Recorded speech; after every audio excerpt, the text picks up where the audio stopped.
Halo sahabat perempuan, selamat datang di podcast Ruang Berbagi Sahabat Perempuan. Podcast ini akan menjadi ruang aman dan nyaman untuk membagikan cerita, inspirasi, dan pengalaman para perempuan. Saya Safira Febrina yang akan memandu podcast kali ini. Nah, yang spesial pada podcast kali ini, pada series kali ini, yaitu kita berada di Puskesmas Keloba, Kabupaten Kepahyang. Yang dimana puskesmas ini melayani unit pelayanan OSSNL.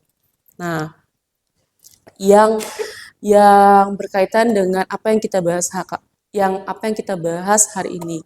Nah, hari ini kita akan membahas tentang mitos dan fakta hak kesehatan seksual dan reproduksi pada perempuan muda yang masih banyak mitos-mitos di lingkungan rumah kita, lingkungan pertemanan kita, maupun lingkungan yang di lingkungan di masyarakat yang perlu kita ketahui banyak apakah itu mitos, hanya mitos belaka atau fakta yang terjadi. Nah, bersama kita kali ini narasumber kita yaitu Mbak Reza Lestiana sebagai karyawan yang berada di Puskesmas Keloba. Halo Mbak Reza. Halo Mbak Safira, Boleh? perkenalkan saya Reza Lestiana. Saya bertugas di Puskesmas Kloba sebagai tenaga promotor kesehatan. Nah, Mbak Reza ini berarti promotor kesehatan itu seperti apa sih, Mbak? Ya, saya sebagai promotor kesehatan menyampaikan berkomunikasi kepada masyarakat mengenai masalah-masalah kesehatan, program-program kesehatan yang ada di lingkungan wilayah kerja Puskesmas Keloba. Seperti itu, Mbak Pira. Nah, berkaitan banget kan tentang apa yang kita bahas kali ini tentang hak kesehatan seksual dan reproduksi pada perempuan muda. Iya, Sebelum kita masuk lebih lanjut nih, Mbak, emang kan yang banyak nih kan ada sesuatu ya apa namanya yang kita bahas ini kan hak kesehatan seksual dan reproduksi. iya, Nah, aku mau nanya nih Kak, Mbak, hak kesehatan seksual dan reproduksi itu apa sih? iya. Hak kesehatan eh, seksual dan reproduksi itu merupakan hak semua manusia, terutama perempuan, mengenai kesehatan seksual reproduksinya, hak untuk menjaga fisiknya, hak untuk menjaga tubuhnya tanpa ada paksaan dari atau tekanan dari pihak manapun terhadap dirinya sendiri. Seperti itu, Mbak Oh, Pira. berarti itu hak yang Perlu kita kita jaga jaga. yang ada di diri kita tanpa ada intimidasi atau tekanan dari pihak luar seperti itu. Benar sih. Iya sih, maksudnya kayak itu yang perlu kita apa namanya jaga dan kita bangun terus dan Iya, kita perlu ketahui juga ya untuk eh, diri kita sendiri juga. Nah, kan banyak nih Mbak di masyarakat, lingkungan masyarakat kan kayak mitos-mitos yang berkaitan tentang hak kesehatan seksual dan reproduksi ini, tentang hak KSR ini. Mitos apa aja sih yang sering diketahui, yang sering banyak di lingkungan masyarakat? iya, mitos-mitos banyak yang beredar ya. Sebelumnya saya jabarkan dulu sedikit ya. Kalau misalnya kesehatan reproduksi itu eh, pada wanita kita sebut pada masa pubertas seperti itu berusia antara 8 sampai dengan 14 tahun biasanya untuk perempuan, begitu juga untuk laki-laki. Ketika masa pubertas itu sudah memasuki usia remaja seperti itu, maka secara perubahan fisik maupun hormonal antara laki-laki dan perempuan itu terjadi perbedaan saat mereka kanak-kanak. Jadi sudah memasuki usia pubertas, artinya secara fisik misalnya kalau pada perempuan itu mengalami perubahan fisik seperti menstruasi, kemudian mengalami pembesaran payudara, tumbuh bulu pada kemaluan, kemudian pada ketiak. Kalau pada laki-laki itu biasanya suaranya lebih membesar seperti itu ya. Kemudian mengalami mimpi basah. Nah, itu artinya sudah mengalami masa pubertas dan organ reproduksinya sudah berkembang. Artinya pada saat masa itu reproduksi sudah bisa menghasilkan atau bisa terjadi kehamilan seperti itu ya, Mbak Sapira. Kemudian ada lagi mitos-mitos atau yang berkembang di kehidupan kita masyarakat, misalnya pada perempuan muda yang baru menstruasi, misalnya tidak boleh minum air dingin atau air es saat menstruasi. Kemudian ada lagi tidak boleh keramas atau tidak boleh potong kuku saat menstruasi. Nah, itu semua mitos-mitos yang beredar. Pada faktanya, kita boleh mengkonsumsi air dingin saat kita menstruasi karena tidak ada hubungannya ya Mbak Pira ya, antara kita menstruasi dengan air dingin, karena air dingin ini dikonsumsi oleh kita itu masuknya ke organ pencernaan, bukan organ reproduksi yang diganggu seperti itu. Kemudian ada lagi kita harus menjaga kebersihan. Jadi saat menstruasi bukan berarti kita tidak boleh keramas, membersihkan diri, tidak boleh memotong kuku seperti itu. Itu wajib kita menjaga kebersihan diri kita saat menstruasi agar tubuh terasa nyaman seperti itu. Banyak-banyak lagi ya Mbak Pira mitos dan faktanya yang beredar di masyarakat seperti itu. Jadi kayak ini kan kayak apa namanya kan saat kita tumbuh kayak perempuan dan laki-laki itu kan masa pubertasnya itu berbeda kayak tadi yang Mbak sebutkan kalau laki-laki itu kayak suaranya ngebas terus apa namanya mimpi basah dan perempuan itu kayak menstruasi yang mungkin kadang di masyarakat di lingkungan keluarga ya terutama itu jarang diomong ya kalau kita menghadapi pubertas itu seperti apa jadinya muncul mitos-mitos ya jadi muncul mitos-mitos yang uh, beredar di lingkungan masyarakat sehingga kita tuh mengikuti mitos itu kayak tadi ya menstruasi itu nggak boleh gunting kuku nggak boleh keramas terus kalau minum air es itu harus menstruasinya lancar nah uh, hal itu kan sering terjadi apalagi di lingkungan remaja pubertas dan aku juga pernah mengalami kan Mbak. Apalagi sih kalau berkaitan dengan mitos ini kan sering terjadi itu saat pada perempuan muda kayak mitos menstruasi seperti yang Mbak sebutkan. Eh, Terus apalagi sih mitos-mitos yang sering terjadi, yang sering ada gitu, sering ada di masyarakat eh, yang berkaitan dengan perempuan muda. Gitu. Iya, Mbak Pira. Mitos-mitos yang beredar itu sangat banyak, maka pentingnya kita semua perempuan untuk mengedukasi lebih dini tentang kesehatan reproduksi kepada anak-anak kita, terutama perempuan, tidak menjadi tabu untuk kita mengajarkan kepada anak-anak kita organ-organ tubuh itu apa saja, kemudian mereka harus melindungi diri mereka seperti apa saja, misalnya tidak boleh disentuh bagian mulut, atau tidak boleh dicium di area mulut, atau tidak boleh disentuh bagian payudara, bagian bokong seperti itu ya. Jadi kita ajari anak sedini mungkin, kemudian kita beri pemahaman kepada anak-anak perempuan kita kalau misalnya sudah usia 9 tahun ke atas, menstruasi itu dapat terjadi beberapa faktor yang mempengaruhi ya. Misalnya contohnya kondisi nutrisi. Seorang anak itu bisa mempengaruhi menstruasi. Terkadang anak-anak itu tidak sama jadwal atau waktunya mereka mengalami menstruasi. Ada anak yang kondisi nutrisinya bagus, lingkungannya bagus seperti itu, terkadang usia 10 tahun, 9 tahun seperti itu sudah ada yang mengalami menstruasi ataupun mengalami keterlambatan menstruasi akibat dari nutrisi atau lingkungan yang mempengaruhi.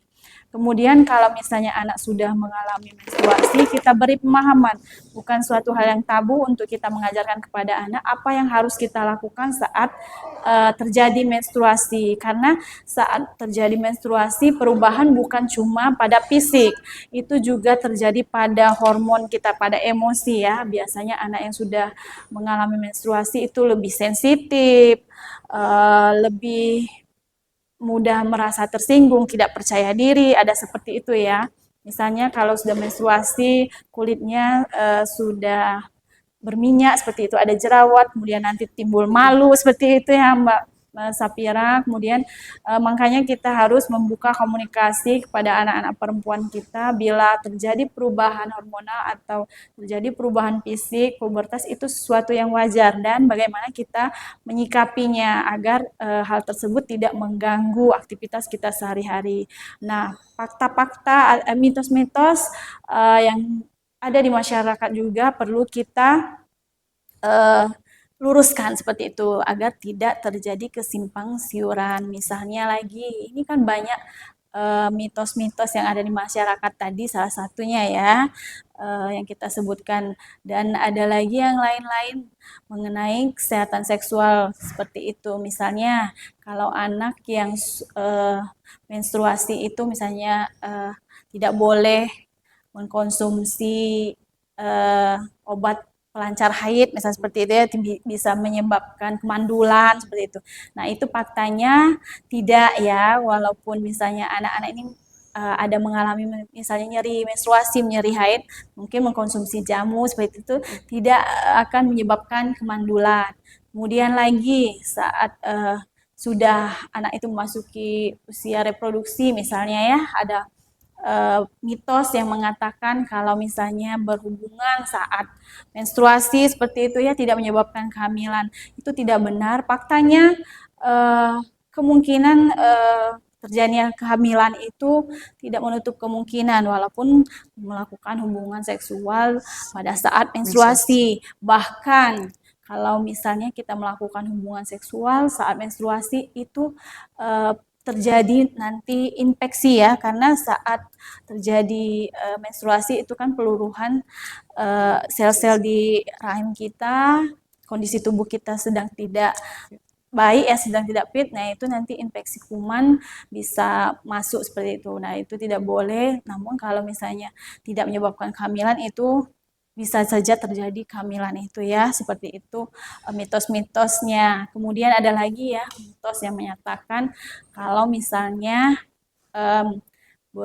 setelah berhubungan seksual misalnya itu ya loncat-loncat misalnya itu tidak terjadi kehamilan. Nah, itu perlu kita luruskan untuk anak-anak yang sudah menstruasi. Jangan sekali-kali kita melakukan hubungan seksual di luar pernikahan, seperti itu melakukan hubungan seks bebas.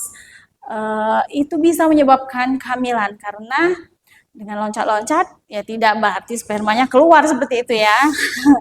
Itu bisa menyebabkan kehamilan. Kemudian ada lagi misalnya mengkonsumsi nanas misalnya ya sudah melakukan hubungan seksual seperti itu mengkonsumsi nanas kemudian mengkonsumsi obat pelancar haid misalnya untuk mengaborsikan misalnya seperti itu ya itu tidak ada hubungannya malah nanti akan menyebabkan infeksi pada pencernaan seperti itu atau menyebabkan cacat pada kandungan misalnya kalau niatnya ingin mengaborsi seperti itu ya misalnya dengan menggunakan pakaian ketat seperti itu ya misalnya menggunakan korset nah itu bisa menyebabkan nanti kecacatan pada janin seperti itu ya Mbak Pira ya makanya kalau misalnya pada adik-adik yang sudah mengalami pubertas, sudah tahu organ reproduksinya, sudah bekerja seperti itu jangan sekali-kali melakukan hubungan seks bebas ya,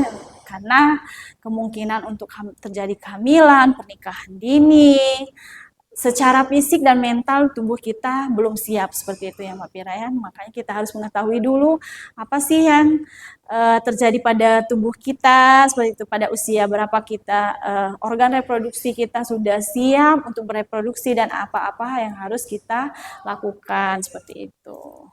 Iya, benar banget sih. Maksudnya kayak banyak mitos-mitos yang beredar di lingkungan masyarakat, sehingga kadang masyarakat eh, menormalisasikan itu, malah kadang mitos itu bisa berdampak negatif, resikonya lebih tinggi lagi kan Mm-mm. ya.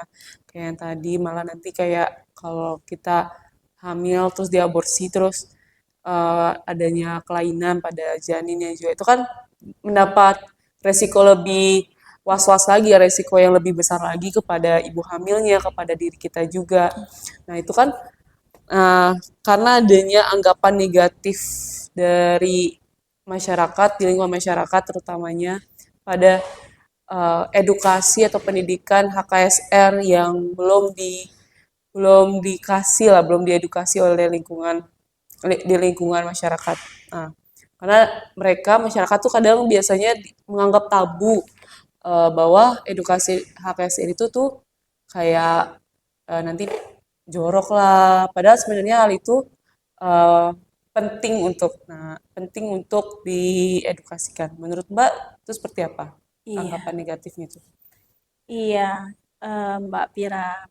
Banyak kita temui di lingkungan masyarakat itu yang kalau misalnya membahas masalah seks seperti itu ya, suatu hal yang tabu tidak dibicarakan seperti Iya, itu ya. Padahal sebenarnya dengan edukasi seks sedini mungkin kita bisa tahu dan kita bisa melindungi diri kita sendiri agar tidak terjadi hal-hal menyimpang, hal-hal yang tidak kita inginkan, terutama pada perempuan seperti itu. Dengan kita tahu lebih dini apa sih organ reproduksi kita itu seperti apa, misalnya kita sudah menstruasi di umur berapa, kemudian apa yang harus kita lakukan untuk menjaga kebersihan diri, untuk menjaga secara hormonal atau emosi ya, karena anak yang sudah mengalami masa pubertas ini banyak rasa-rasanya di diri mereka ya. Namun kalau ketika mereka tidak mendapatkan tempat untuk bercerita cerita. seperti itu, untuk berkomunikasi atau konseling seperti itu ya, itu nanti mereka mencari tahu informasi-informasi ke yang tidak seharusnya seperti itu. Nah, maka di sini kami sebagai promotor dari Puskesmas Keloba juga sering melakukan edukasi ke usia remaja, terutama sekolah-sekolah seperti itu, ke uh, posyandu, ke bidang ke apa masyarakat, agar mereka tahu, terutama pada remaja, apa sih itu kesehatan reproduksi, kemudian bagaimana menjaga kebersihan, apa yang tidak boleh dilakukan ketika sudah menstruasi seperti itu, agar hal-hal yang tidak kita inginkan ini dapat kita cegah seperti itu, Mbak Pira. Jadi kita stakeholder lintas sektor juga kita sampaikan tentang kenakalan remaja, sama pergaulan, misalnya tentang pernikahan dini, apa akibatnya seperti itu. Nah, karena tabunya edukasi HKSR ini di lingkungan masyarakat, sehingga kita ya sebagai perempuan muda dan uh, masyarakat muda lah, masyarakat muda, anak-anak muda ini mendapatkan informasi yang salah, apalagi di era digital kayak kita mendapatkan informasi-informasi yang selalu berdatangan kan, itu kan informasi cepat kan. Nah itu berdampaknya apa tuh kalau jika kita mendapatkan informasi yang salah? Iya, jika kita mendapatkan informasi yang salah atau misalnya informasinya menyimpang, itu akan merugikan diri kita sendiri. Misalnya Hmm, ada teman kita, ini teman sebaya iya, misalnya sama perempuan. Oh, kalau misalnya mendapatkan informasi yang salah ya, misalnya kita contohkan misalnya, oh kalau kamu melakukan ciuman atau misalnya melakukan hubungan seksual itu tidak apa-apa, misalnya seperti itu ya, tidak akan menyebabkan kehamilan. Nah, itu kan bisa menjadi pemicunya untuk melakukan hubungan yang lebih lanjut, misalnya dari pacaran terlebih dahulu lah ya, kita katakan misalnya berpegangan tangan, kemudian misalnya anak-anak melakukan lebih dalam lagi. Nah itu kalau mendapatkan informasi yang salah, misalnya ada temannya yang mengatakan kalau itu tidak apa-apa, itu tidak menyebabkan kehamilan, namun karena informasi yang salah tersebut si anak ini melakukan dengan beranggapan di pikirannya itu tidak apa-apa, tidak akan menyebabkan kehamilan, namun ada di balik itu ada sesuatu yang misalnya dapat merugikan si anak tersebut. Karena apa? Terjadinya penularan penyakit itu bukan cuman dari hubungan seksual, itu ada dari oral atau anal. Oral kan melalui mulut, misalnya kita ciuman. Nah, kita tidak tahu si pasangannya itu tadi sehat atau tidak misalnya ya.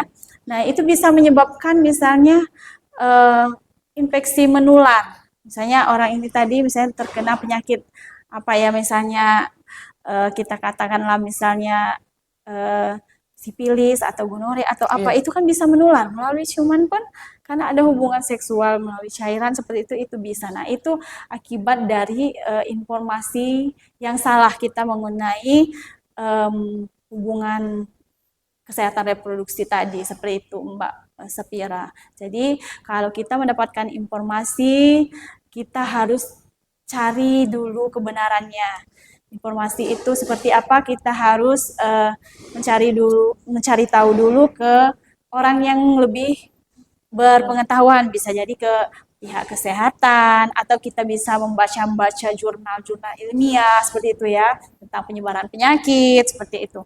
Jadi dengan adanya kita informasi yang betul, itu bisa mencegah kita dari tertularnya infeksi menular seperti itu. Jadi kayak kalau kita misalnya berdampak maksudnya berdampak banget ya, misalnya berdampak negatif juga kalau kita sering mendapatkan informasi-informasi yang salah ya.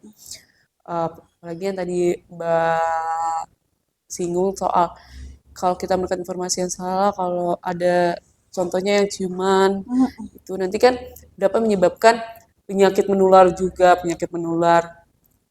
yang kita aja nggak tahu pasangan kita itu bersih atau tidak, sehat atau tidak, sehingga saat kita melakukan itu kita juga kita juga terkena kan, kita juga terkena sehingga itu kan beresiko juga ke diri kita, beresiko negatif ke diri kita. Iya.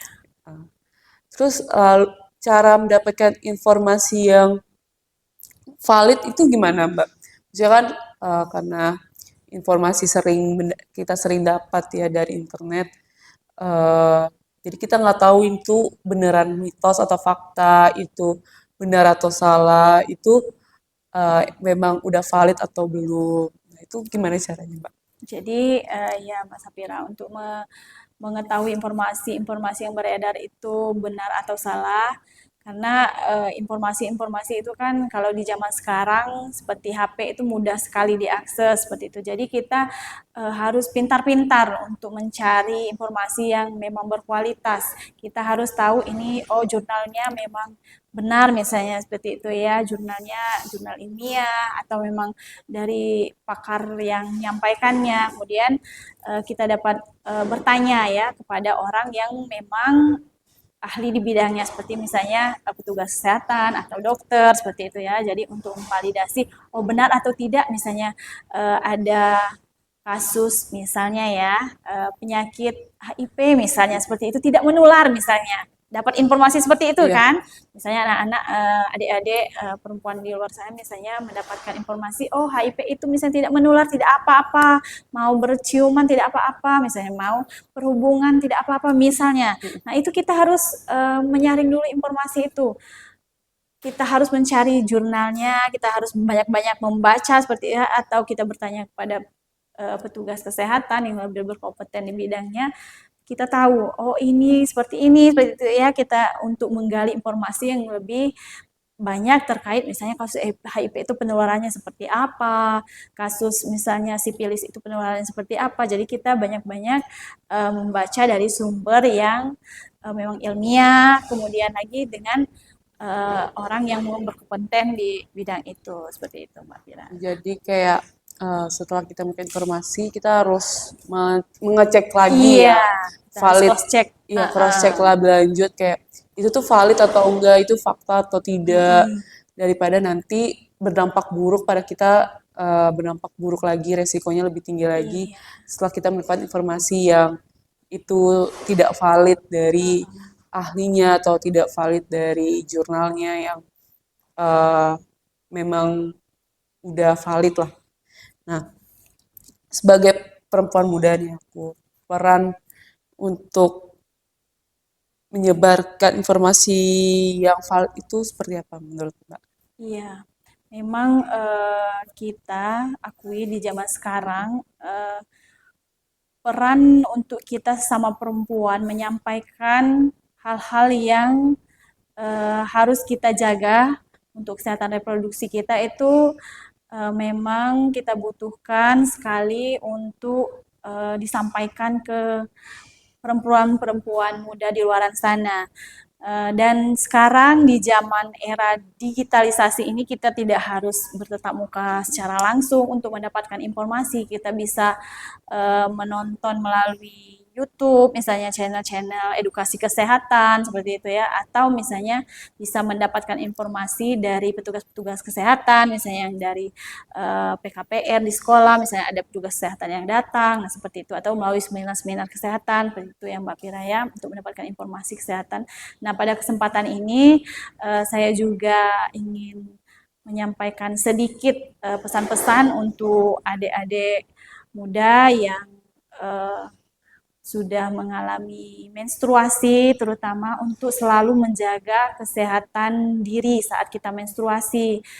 Itu yang pertama menjaga kebersihan tentunya ya, kebersihan diri seperti kita mandi atau keramas ya, jangan sampai kita termakan mitos-mitos sampai kita tidak mandi karena kita menstruasi, terus kita tidak menjaga kebersihan, tidak cuci tangan, tidak memotong kuku, tidak merawat diri. Nah, itu jangan sampai terjadi. Kemudian lagi yang kami tekankan penting untuk para wanita di luar sana, baik yang mengalami masa pubertas ataupun yang sudah dewasa seperti itu ya. Pada saat kita menstruasi, sering-seringlah mengganti pembalut. Nah, itu lebih penting karena berapa ya kita lihat kondisi anak-anak remaja muda ya, mungkin mereka belum mendapat cukup edukasi. Itu terkadang satu pembalut untuk seharian besoknya sampai tembus sampai misalnya berbau apek seperti itu ya. Nah, itu kami sarankan dan kami ingatkan untuk anak perempuan yang mengalami menstruasi dan menggunakan pembalut itu selalu mengganti pembalutnya minimal 4 jam sekali atau setiap kita selesai BAK, buang air kecil ya, setelah kita BAK atau setelah kita BAB seperti itu. Nah, minimal lah 4 jam sekali. Jadi kita harus ganti pembalut kita. Jangan sampai seharian ya. Karena kalau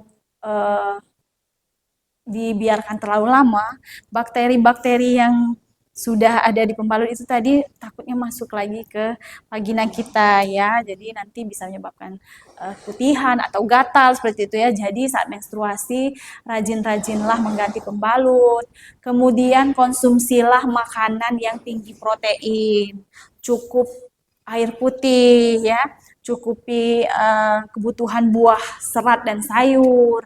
Jangan kita ya memang enak kita lihat tren-tren anak muda ya, Fast itu food. maunya yang junk maunya yang instan seperti itu. Kurangi minum-minum manis seperti itu, beralihlah ke makanan yang sehat karena tubuh yang sehat menghasilkan jiwa yang sehat dan itu nanti akan menciptakan generasi muda yang hebat dan sehat seperti itu. Nah, itu kan udah banyak banget pesan-pesan dari eh, Mbak Mbak Reza ya. Mbak Reza dalam kepada perempuan perempuan muda di luar sana, sahabat-sahabat perempuan, tentang kita sebagai perempuan muda itu wajib untuk menjaga kebersihan diri kita, apalagi saat kita menstruasi. Hal menstruasi kan kita kan datangnya itu kan sebulan sekali, dan itu penting untuk kita menjaga kebersihan diri kita. Jangan mau kemakan informasi-informasi yang tidak jelas, yang tidak ada faktanya. Nah, terakhir lagi Mbak Reza, pesan buat perempuan muda dan sahabat perempuan di luar sana untuk lebih aware dan untuk mendapatkan informasi dan menyebarkan informasi lebih valid lagi. Iya Mbak Pira, jadi pesan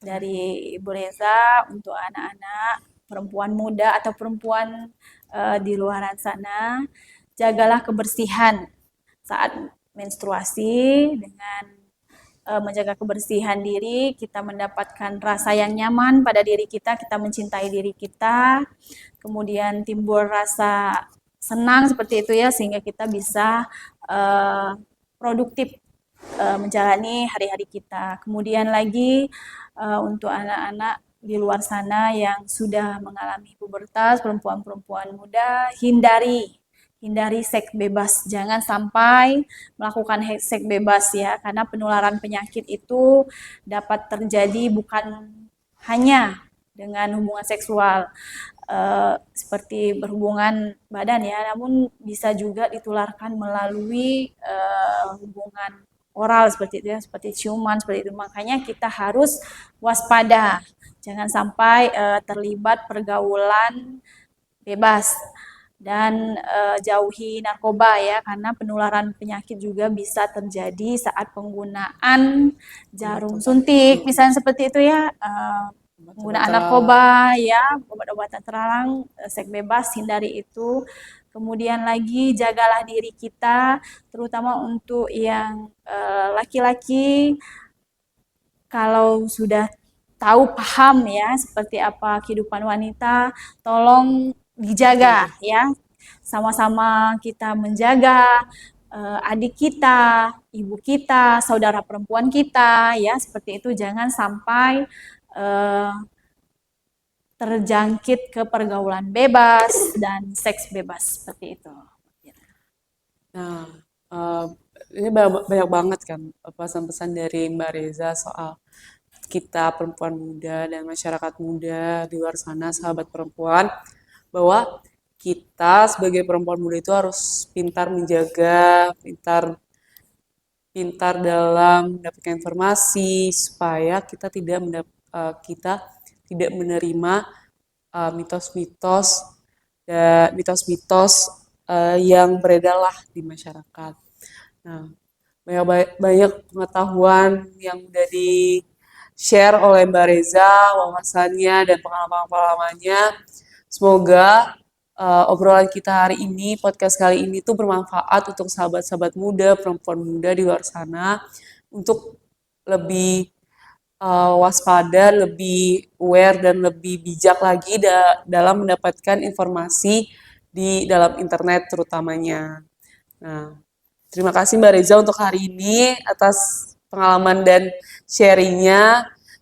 Semoga podcast kali ini bermanfaat untuk perempuan-perempuan muda di luar sana. Dan terima kasih. See you next series. Dadah.